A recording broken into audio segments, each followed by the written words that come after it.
Hey folks, please join our great community at RivianStories.com to get all the latest updates, pics, and videos from Rivian owners and fans. We also have t-shirts, hats, and gear guides for your next adventure. Hope to see you there.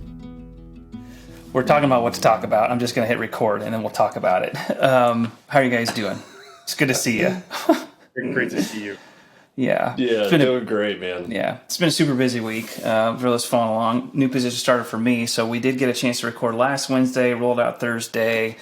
Thanks again to Team Rivian. That was an awesome video, awesome experience. There's so much experience in life that's happened since then. We know if we're releasing this all at once, that Skylar and I want to give a little bit of update on almost 2 weeks driving the Rivian now, the R1S. And then we had some software updates come out that Jimmy has gotten that we haven't. Camp mode's a big thing, so let's get into some of that. Some of the other little things that I'm now looking forward to. I never used to be in the OTA, so I'm like, who cares? Now I'm totally into it. So that's the good news. Yeah, so we'll just kind of jump in and go with it. Like, Skylar, how's life been with your R1S? Kick us off with some reactions. Man, I love it. And I love it so much more. It was great, of course, on the road trip home from normal, but now driving it around, more stop and go, more turning, more, interesting driving situations. And it makes me so much more crazy about it. It's an awesome, awesome vehicle. So I am over the moon and even way more than on the road trip home. Mm-hmm. I could see that because it's so much fun to drive that if interstate driving is not fun. Well, it's boring. Yeah. I get to fight rush hour now. Dude, it's unbelievable the advantage that driving the R1S is compared to my 2001 Tahoe. Just comparing, like you can really hit some gaps, like if you need to, you know what I mean? Oh yeah. To try and duck and weave to get through a green light that is going to turn yellow. And I'm not breaking laws, but it is tremendous to drive. And I agree, for me, honestly, day 3 or 4, and that was even after just doing in the town driving, where all of a sudden, I don't know if it's just you get so used to driving it and you can kind of just be a little bit more present, but it just gets better and better is what I'm trying to say. Like the enjoyability actually gets better and better the more you learn how it handles and all that kind of stuff. And I honestly think that it's better. Like yesterday, Kirby had basketball training. I dropped her off. I picked her up. The night before, I drove Julian errands. Like anytime I can drive, I'm like just designated driver now. So yeah. So has Julie driven it yet? Oh yeah. She's driven it just a few times. She's a little bit, maybe a little bit tentative, and she hasn't driven to work or anything yet. But yeah, she loves it. I've tried to get Sheila to drive. She has not yet driven it. What? She's nervous, yeah. Oh, yeah. Julie didn't want to drive it alone. Like the first time Erin, she was like, no, so I actually went with her just to ride shotgun as she kind of, got more familiar with it. Jimmy, what were you going to say? It's shocking. I mean, have you tried explaining that it drives a lot smaller than it is? Like, I don't know. So it's not that. I mean, she's driven a Tahoe before. I mean, for her every day. It's not the size of it. I think it's just, that it's my baby, and she doesn't want to risk anything happening to it. And I'm like, you're going to have to drive it eventually. Like, day 1, I brought it home, and I made her get in the driver's seat and do all of her settings and set up her profile and all the things. So everything's set up for her, but she still hasn't driven it yet. Yeah. Have you had any friends or other family drive it? Yeah. Just a handful. It's been mainly still just giving people rides, but I've let a few people drive it. Yeah. Man, I think I told you guys last time. The first day I got home after factory pickup, it was like 4:15 and 9:15, nonstop demo and tours and drives. And it let up since then, but I've given at least a couple a day. Maybe last week there was somewhere I didn't, but even this weekend again. And to Jimmy, your point, most people didn't want to drive. No one drove that first night, but I have had a couple neighbors, and then another one that drove today. I'm like, you got to drive this thing, man. Like, you can't just ride in it. You need to drive it. And so it's funny because I have a couple friends who are in law enforcement, so they're good drivers just by nature of the training they need to do. And they're sold. I mean, they just love it. They love it. Yeah. Like, man, when's the state of Illinois going to get the city of Springfield's another one? So, yeah. And then to that point, though, Julie's driven, and she had a great reaction, which is, you got to get used to the regenerative braking. That's any electric car who has that. But she goes, it's honestly just very easy to drive because it does what it tells you to do. So in one word, it's responsive, so it makes it super easy. Right when you tell it to go, it goes. But handling and all that, it drives small, and it's super easy to drive. Traeger drove it. More neighborhood and kind of some suburban streets, but he got the hang of it super fast. I don't know if that's because we have an electric golf cart too, or just because he doesn't have all those habits to unlearn about coasting.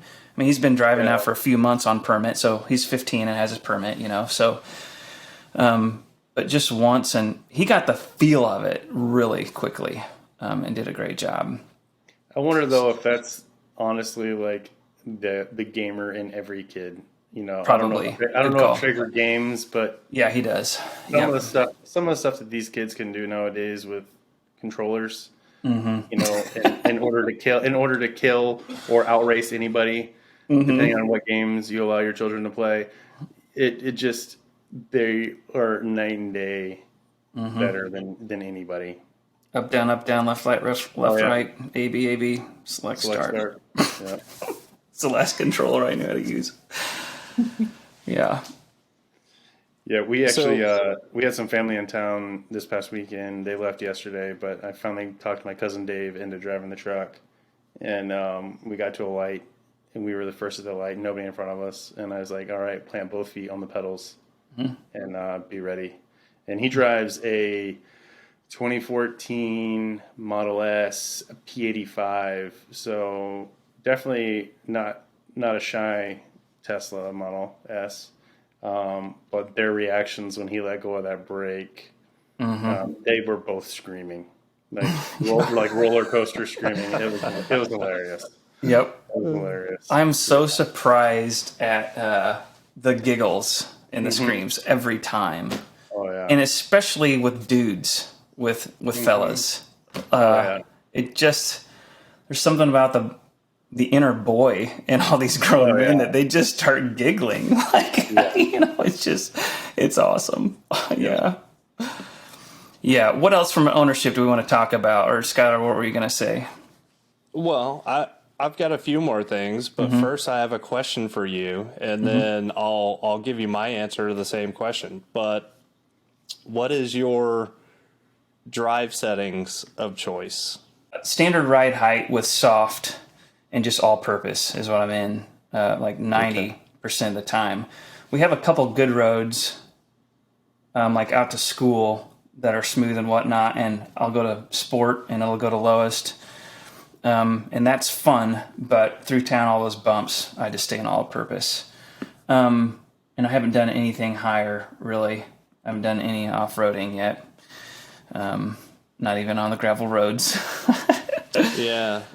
So I was all-purpose soft for a while, but then actually I'm all-purpose standard ride height and stiff now. And really? Yeah, the reason is that it does help with some of the steering dynamics specifically. And even on stiff, it soaks up the bumps pretty good in standard ride height. Okay. So check that out. It's soft enough but it helps with the steering and handling to have it in stiff. Have you done much with auto height? No, I turned it off. Yeah, I'm off of it too. Never use it because it is kind of up and down quite a bit. But it's weird.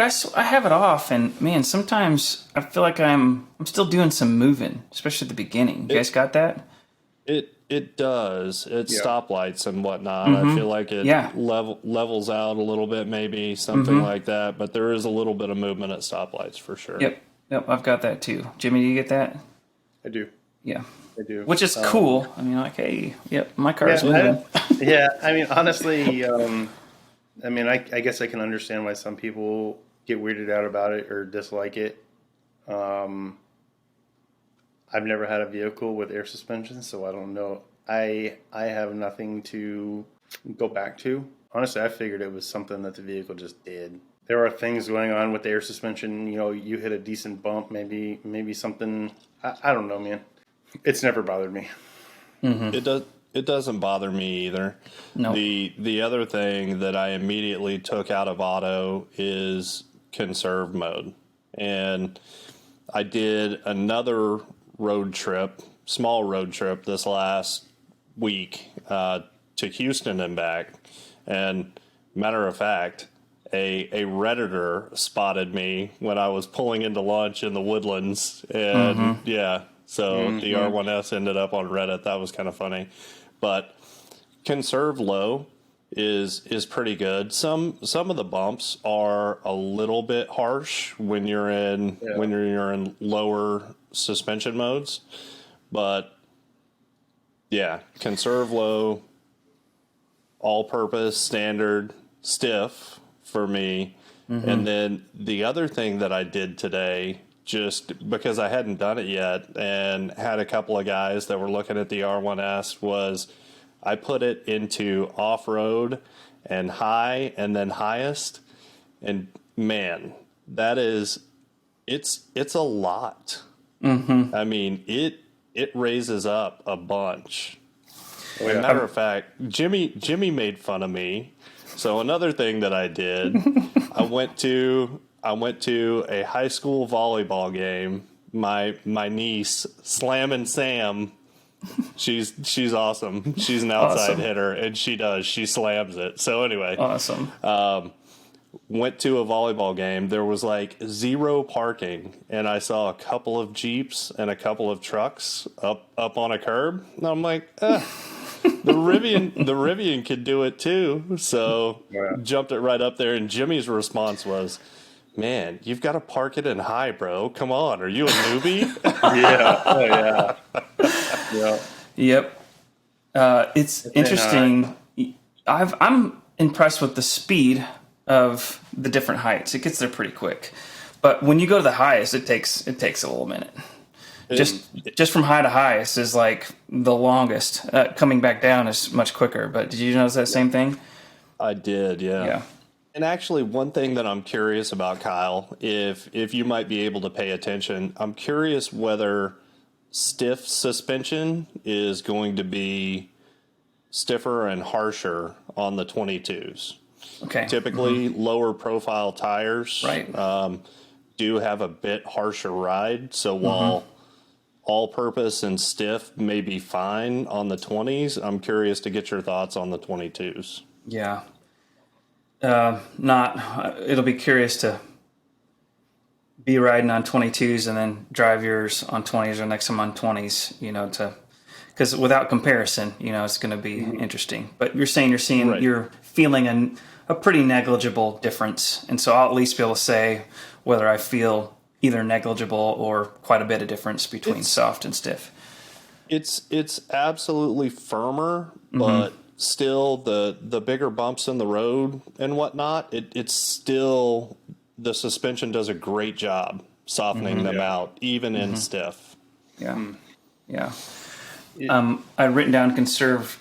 Sorry, Jimmy, you say something? No. If you go to Conserve, that's where I was going to go. Go ahead. Yeah. So I haven't really spent any distance in it, just putting in it to see, because I haven't needed it yet. But man, it'll be interesting with the way I'll be driving it day to day, which I'll be going to Peoria and back about twice a week, into Bloomington, back to normal, and back probably once a week. And so Peoria is about 75 miles to where I'll be. And then when I'm there, I'll be kind of going around to different offices. And I've just noticed that I'm thinking I'll probably get in Conserve to kind of say that on some of those, because back to the case for 400 miles or the case for 300, depending on how many stops, like there's no Electrify America in Peoria. I'd have to go over to Bloomington. And I've started looking at some of the mileage routes, however we say that here on RS. And I kind of, I'm not nervous. I'm a little concerned. We'll have to see what happens. Yeah. Skylar, did you roll and Conserve quite a bit for your road trip, your interstate driving? Is that when you've found your use case for it, or around town too? Yeah. No, I will absolutely never use it around town. I will say that it absolutely does make a difference on the highway from what I've seen. Yeah. But I've got a little bit of a bombshell that I even surprised myself. So I'm such a numbers and data guy, and I've been kind of obsessing over efficiency numbers. And I figured out I don't care about efficiency.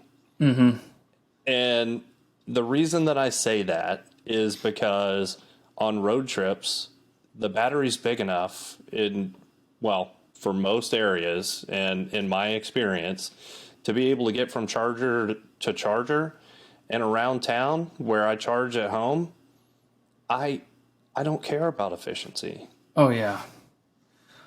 Amen. Around town, it's got plenty. Yeah. Well, and even on a road trip, I mean, I guess you need to know what it is to be able to optimize your charging. But yeah, I really don't care all that much about efficiency anymore. Yeah. We'll see what kind of tune I'm saying when I'm making these round trips. Go ahead, Jimmy. Right. And I mean, the point I was going to make too, Skylar, is like I've used it just kind of messing around to see what the difference is. And my use case for Conserve has been I'm stretching the limit. I'm about ready to cross that line to where I may not make it, or I'm going to get really close to where I need to ensure that if option A isn't available, option B is available. So I'm gonna go to Conserve in order to make that happen. Because and other than that, I won't use it. The one time I did use it was in the rain, and I did not like the driving characteristics of a front wheel drive vehicle. It just didn't drive the way I was expecting it to handle in heavy rain as a front wheel drive versus all wheel drive all the time. Yeah. And that's going to be interesting too, is on my longer round trips that are going to be somewhere around 200 miles. And if it's raining or windy, I start already thinking like, or cold, right? Cold. So that might be days where Julie gets the Rivian to go to school and back, and she's like, just 12 miles one way. So, there's no care about efficiency at all then. But on these where there's no fast chargers, I mean, there's some charge point stuff, at 6 kilowatts, and that ain't going to do nothing, especially since it's not where I'm needing to go. If I could just leave it there in an office all day, sure, but it's out of the way, So it'll be interesting. I think I might be in Conserve just on some of those stretches, just to be safe on some of those longer ones. And yeah, it'll be interesting. There was something else. It's fine on the highway. I mean, you still have plenty of passing power if you need it. Not as much, but it's still substantial. And if you're more or less, on cruise control or using driver plus and going a constant speed on the freeway, it's fine. So what I was going to say is, I'm, unlike you, not a huge numbers guy, but today I'm starting to kind of like pay attention more to what I'm showing as my miles left and what I'm actually getting. So, for example, yesterday we drove it like church in the morning, and then I took Kirby to those things. We went out to in-laws last night, and I started the day with 206 miles, 70% charge. And when I got back that night, I was like at 147 left, and I'm like, I don't think I stinking drove 50 miles today, you know? But I didn't track it. So I didn't like reset the trip or anything like that. So I want to start doing that more. And that's in town driving and all that, you know, and who knows what my foot was like. And there was rain that day, heavy rain. But that's in town stuff. It's not even interstate, you know, so it'll be interesting to learn. But Jimmy, I mean, it's been mostly accurate, right? As far as what it shows you available? I mean, from everything I've seen, yeah, if it's off, it's a few miles, and that's probably simply because the speedo is or has been 3 miles an hour wrong. Mm-hmm. Yeah. Which we'll get to here in a little bit. We need to get there. Yeah. So, Kyle, have you tracked kind of your lifetime efficiency? I set trip B to save all the miles since I've had it, which is almost 2,100 miles now. Nice. In a couple of weeks, right? And most of that was the trip home from Normal. But yeah. What was the efficiency like on the trip home from Normal? Because to answer your question, I haven't done that yet. In fact, I'll probably leave trip B like just going from now on. Yeah, so I would have to go back and look, and I actually captured a lot of that on video. I may end up putting that all together at some point because it had to do with efficiency and the charging stops. But unfortunately, all of that video was so amateurish, I'm almost kind of hesitant to put it out there. But my overall lifetime efficiency is right at 2 miles per kilowatt hour. Yeah. And one of the things that I noticed though is that I get much better efficiency when it's not in the mid to high 90s outside. When it's cooler.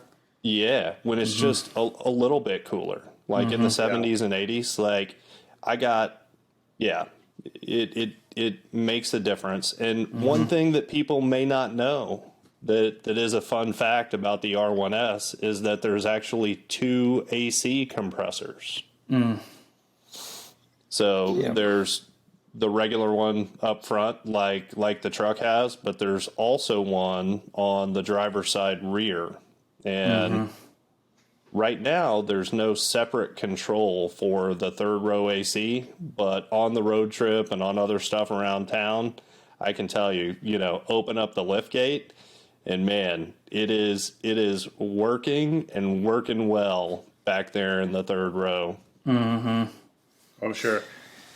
Yeah, I'm sure. I think that's probably one of the issues that you're going to see, Kyle, until they do turn that on.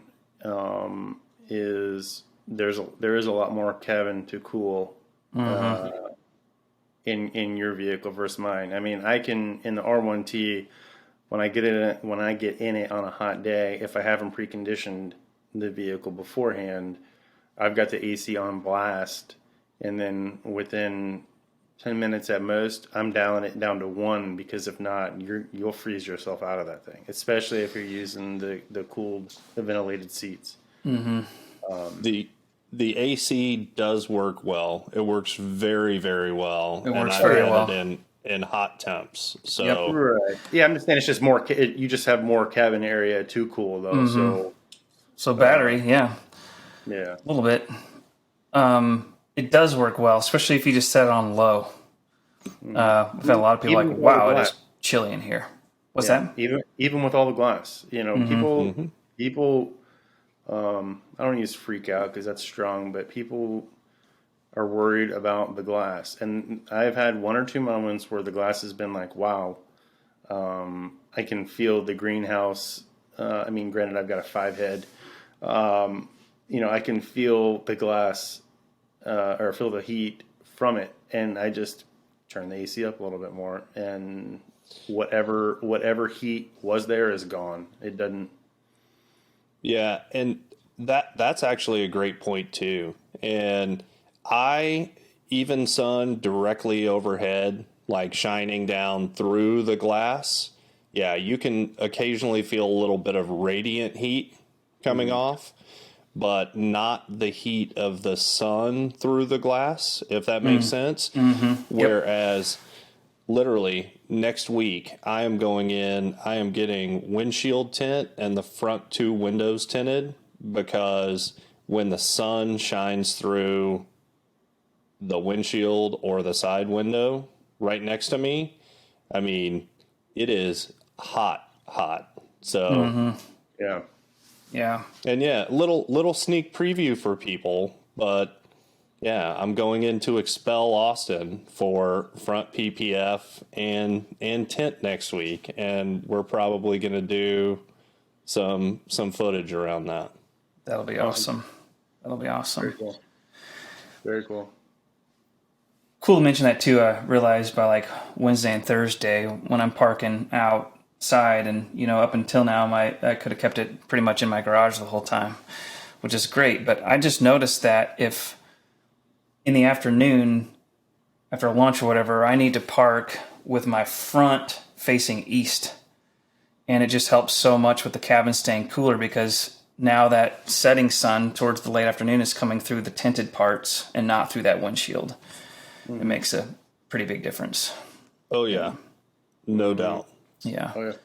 But it's so cool to be able to look and see what my cabin temp is and tell it to cool down. It's also cool to be talking about ownership crap with you guys. Wow. Yes, it is. I mean, it's so amazing. Now all three of us can talk about it. It's How so amazing cool. is And I that? feel like I could talk for like 2 more hours, and that might be a good segue into kind of the next thing. I'd said maybe before the recording that, people would post OTA updates and what it included, and I gave it a browse, and I just like, who cares? I'm totally into it now. This next one that's been released, I totally want. I told Jimmy and Skylar on our little Signal chat that there's been a few things that I've noticed, and they're all getting addressed, almost all of them in this one currently, and not even camp mode. But actually, let me share the screen here to kind of guide us through some of these points. The first one, I absolutely noticed that AC, speaking of that AC being powerful, it's also powerfully loud, especially at the beginning. And so to see a little bit of an optimization there is cool. I definitely noticed 3 miles per hour over, like compared to my ways. So I'm like, man, so now we're getting a tighter tolerance there. Absolutely, I'm using my phone in Bluetooth for the automatic proximity. I love the little thing in the settings to where you can disable that at home, because our weight room is in the garage where the R1S is hanging out, and it would always be greeting me, which is fun. But then eventually you're like, okay, now the AC's on and all this stuff.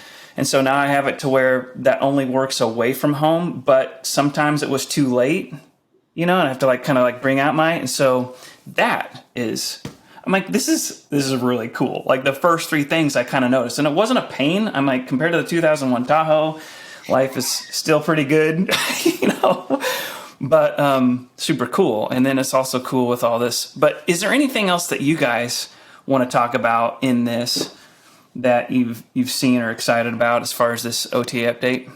And we'll get to camp mode, being the main one of it.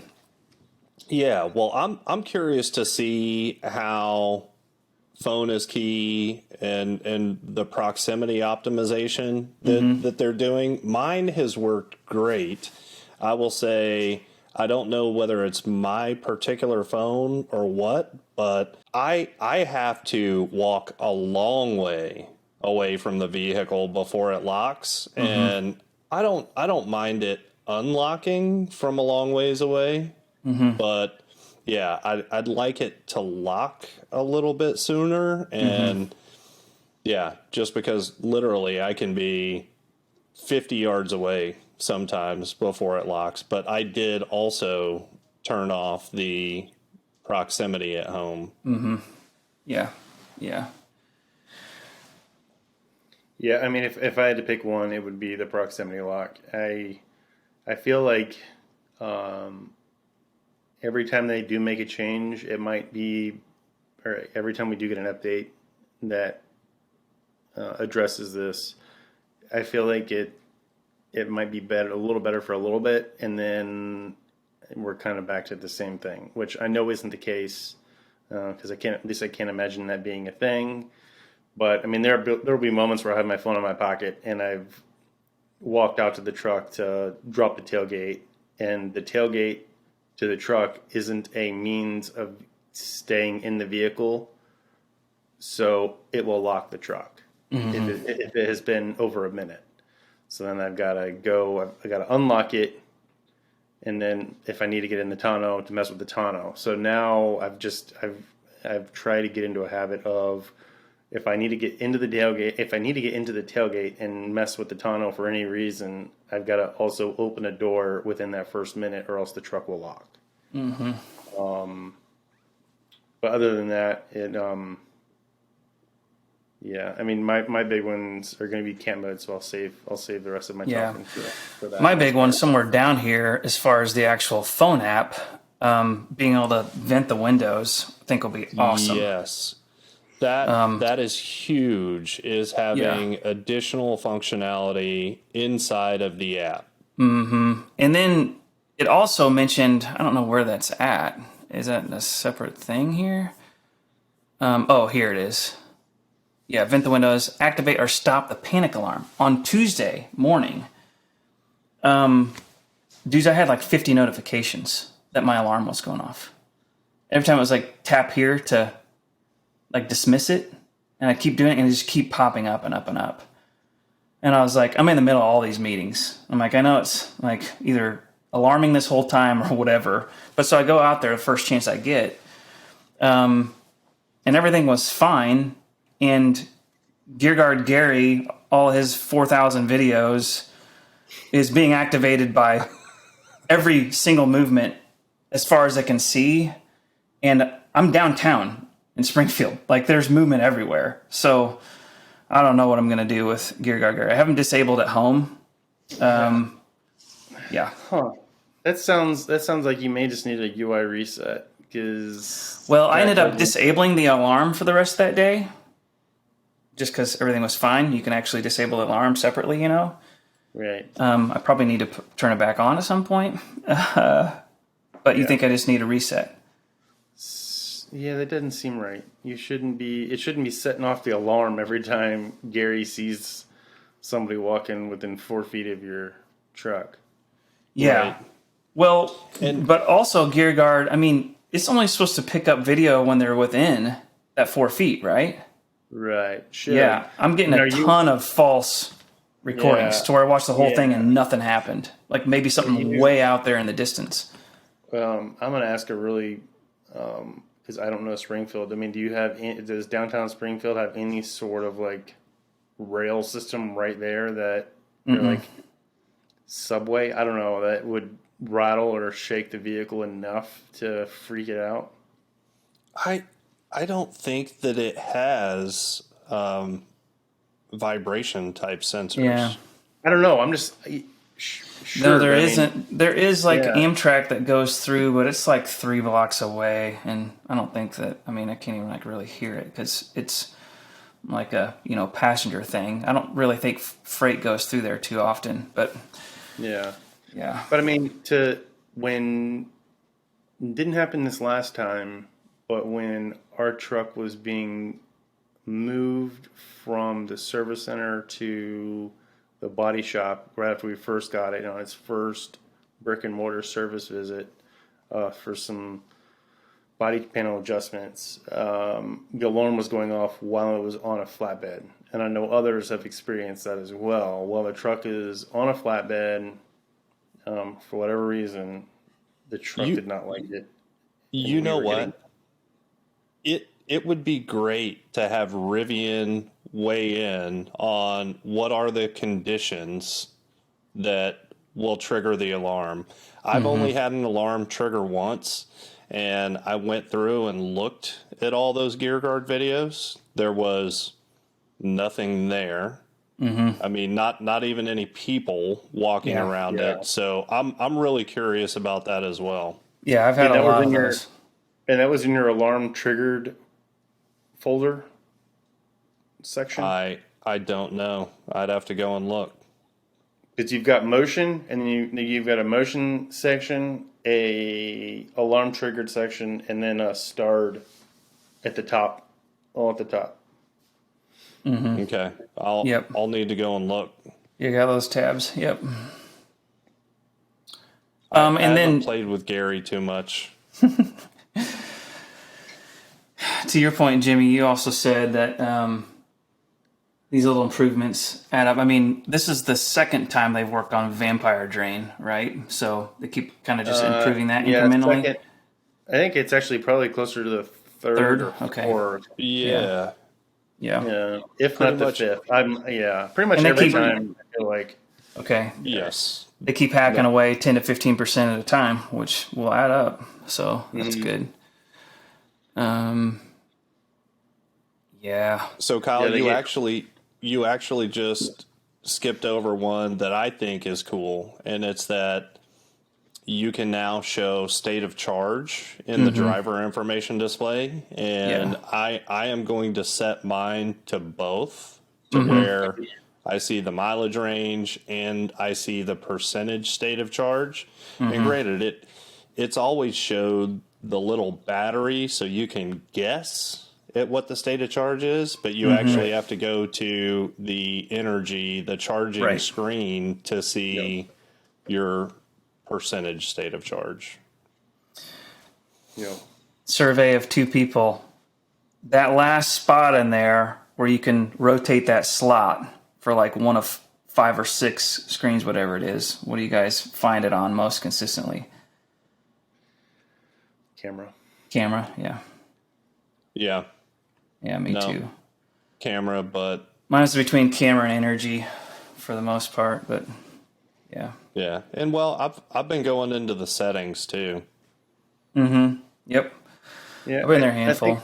I think once you kind of dial in, especially between OTAs, once you've dialed in like what Skylar wants to see, you'll find camera as that last rotating dial, that last rotating icon. Yep. And I lied. I think the one thing that I appreciate the most out of this update is a 24-hour clock. I'm a 24-hour clock, 2400 kind of guy for my time in the military, and I might set it that way just in honor of you, Jimmy. Oh, thanks, bud. I could do that too. Yep. Hey, have you guys, and I guess maybe more so Skylar, but see, I never asked you this yet, Jimmy, because this ownership stuff, I tell you, it's just amazing. Do you find yourself using Alexa much yet or not? Go ahead, man. Go ahead, new owner. I have, yes. And for 2 reasons. Number one, I have used Alexa a decent amount to do navigation and to ask her to make calls. But the other thing is I can ask her to play Amazon Music because, that's what we use in my household. So when I'm not digging around in Spotify trying to find songs, it's easier for me to ask Alexa to play stuff. Yeah. I haven't much yet, and I just kind of need to not get in the habit, but just almost get in the habit of knowing that those voice commands are there. And I think that it's then going to be very useful for sure. Yeah, for me, it's phone calls and navigating too. I keep trying to talk myself into using her for climate control, and honestly, I just keep forgetting that she can do it. Yeah. Yeah, the actual vehicle control stuff I have not used at all, but yeah, I need to dig back in on what all she can do there and try to remember to use it. But I will say this about Alexa.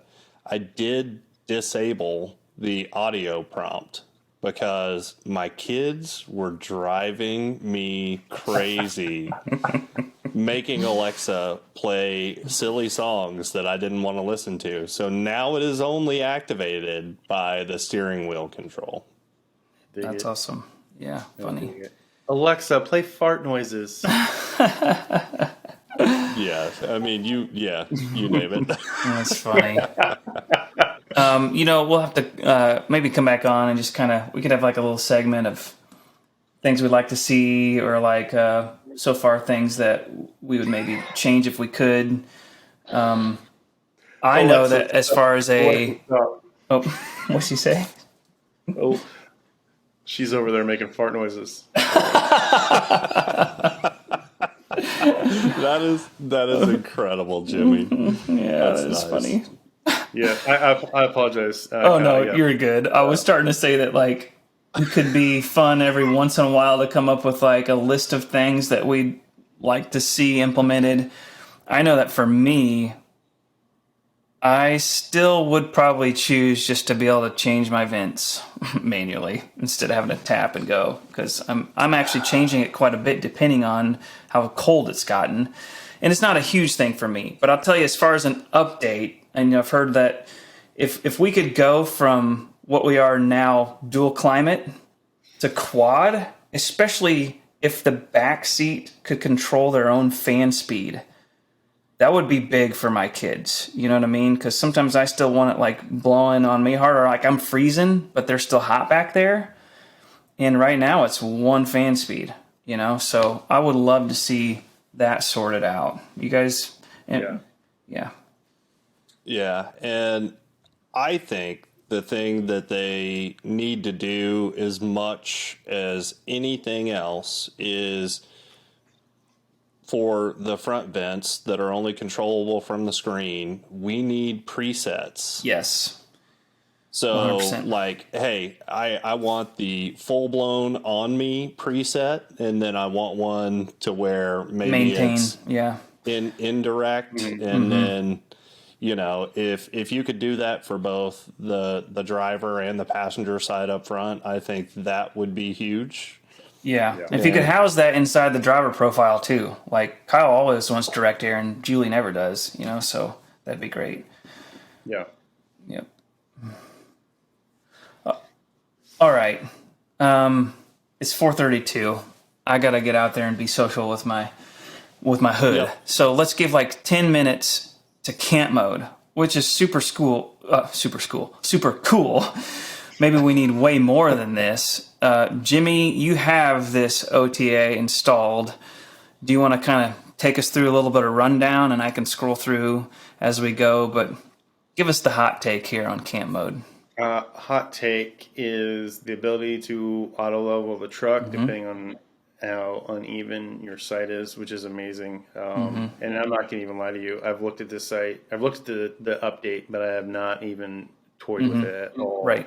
But I know one of our, some of our gripes were the proximity. Like our phone is in our tent and our tent is above our truck. Like I hate that I've got to either force close the app or turn off Bluetooth. But then by turning off Bluetooth, I've now disabled my ability to use cam speaker.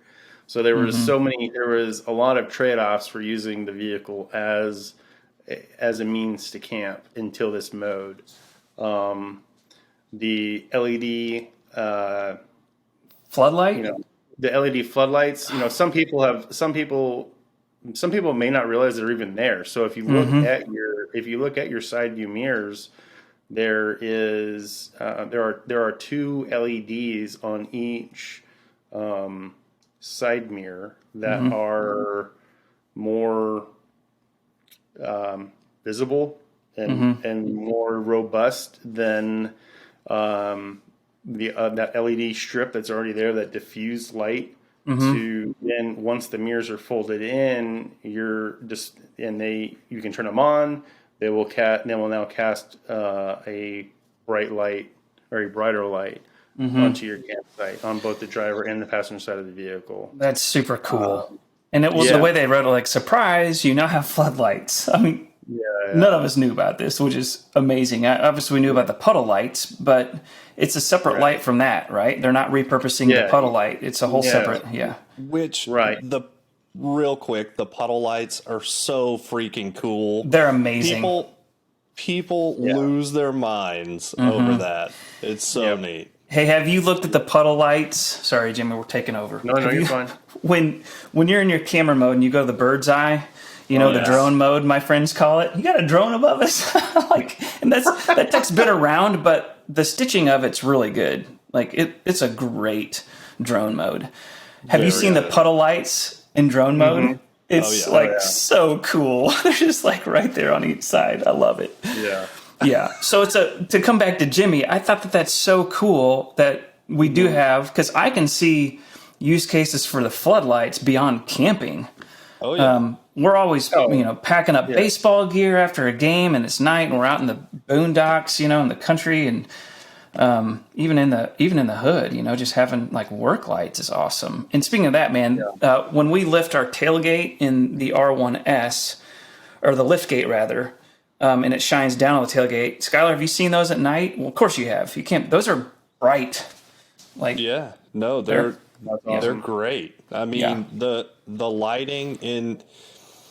One of the things that I've realized in the last, 2 weeks is just the phenomenal attention to detail and so many different details. I mean, 100%. But so Jimmy, on the side view mirror floodlights, have you used those yet? I haven't used them yet. I will when it gets dark after we get done recording, and obviously it's going to be another 3 hours or 4 hours from now. I will go out there. I will fold mirrors and I'll turn them on and take some pics just for. So I would like to see them with the mirrors out and with the mirrors folded, just to see kind of how it casts the light in both situations. Yeah. Yeah, I think we're seeing a picture here, but just of the effect of it. I would love to see like one with like the truck and the light together. Right. Let's see here. What else? If I could have one downside for camp mode, it's we have two 12-volt coolers now. We've got a cheap Amazon brand, and then we splurged a couple weeks ago and got a Dometic 35 quart. And I don't like that the camp mode has now limited how long my outlets will be on for. If I'm using camp mode, the longest I can have my outlets on is 24 hours. And then I either turn camp mode off, turn it back on, which I don't know how that affects my vehicle leveling. This will be interesting to see how this plays out. Ryan Reel from RS, he did verify that it's a 24-hour clock, and then you've got to reset it. Although I don't know what that did. I don't recall what that did to his vehicle as far as like leveling, ride height, that kind of stuff. So I would love to just leave them on, because we've gone camping for 3 or 4 straight days and we've had stuff in that cooler. I don't want to have to remember or set an alarm. They're like, hey, don't forget, reset your 24-hour clock on your outlets. Yeah, I do like how it will keep the USB ports awake and active as well. Yeah. I've seen this lingo with the stay off and stay on, what you're kind of talking about, Jimmy. And then this camp courtesy thing is awesome. Yes. Trying that out. Yep. Go ahead. And I experienced that firsthand when on my road trip home, I camped at that state park in Kansas. I pulled in after 1:00 in the morning, and the bright DRL and headlights lighting up, and the bird chirping when I was I was just terrified that I was disturbing other people in the wee hours of the morning. So that is cool. So thoughtful. Yep. Yeah, that's something that we've always have been good about remembering to do is turn off all the exterior lights minus the charge port door ring. I leave that one on because it's just one, it's not terribly bright. But two, it's a good visual indicator for me. If I don't see the green flashing on the tree, or I see red or nothing, I know my truck's not charging anymore, which has come in handy, especially at the state parks that we've used. You definitely want to turn off exterior lights and the DRL charge indicator because it is. There are aliens. There are aliens in the campground. I changed off I turned off the DRL charge indicator because that thing is crazy bright, but I didn't. Yeah, I mean it was anyway. Opening the doors, lights turning on, just all the things. Stay on is a hotel-like car camping experience. That's exactly what Julie would need. For sure. And one last thing on camp mode is that one of the videos that they put out about it was amazing. The one with the cup of a hot chocolate with the marshmallow in it. The marshmallow. That was an amazing visual demonstration of the leveling capability. I loved it. Yeah, I saw that on the socials, right? Yeah, and they had a tennis ball rolling down the roof line too. Yeah. Well, I think that about does it for this one. I'm going to stop sharing, and I'm going to end it just by saying that, tune in, subscribe, all that kind of stuff, because we're just going to have a lot more. The conversations have already changed.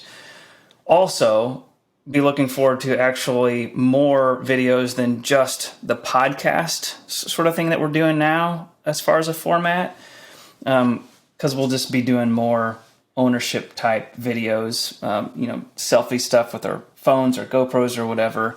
I'm going to try and do one with my kids, just a tour of my R1S. There's been a lot of them out there, but just to do it with my kids and kind of asking them to chip in on what they're thinking, maybe it'll be just a little bit different, but there's also just a lot of people who are watching our stuff that are still new and that still don't know all the stuff.